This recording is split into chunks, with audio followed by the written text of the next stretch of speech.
ሲከፋን ቤተክርስቲያን መሮጥ መልመድ አለብን። ሲከፋን እጆቻችንን ለጸሎት ማንሳትን መልመድ አለብን። ሲከፋን ከስዕለ ማርያም ቀረብ ብለን ማልቀስ መልመድ አለብን።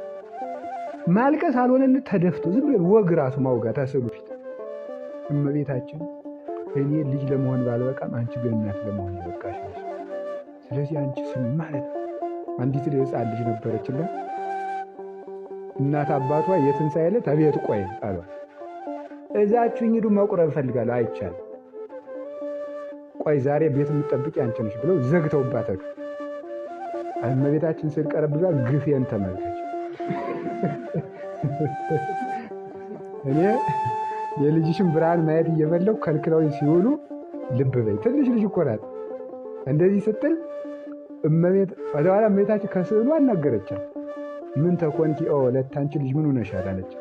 እናት አባቴ እንዲያርገው ቤት ጠባቂ አድርገው ጥለውኛል፣ ነይ እንሂድ ብላ ወስዳ ሰውራ ወስዳ ከቤተ ክርስቲያን አገባቻት እመቤታችን ማለት። የልጅ ልቅሶ እንኳን አትንቅም እመቤታችን።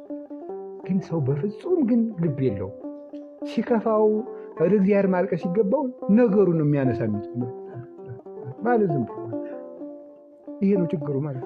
መፍትሄ ማናገር ወአንሳ እግዚእ ኢየሱስ ክርስቶስ አዕይንቲሁ ውስተ ሰማይ።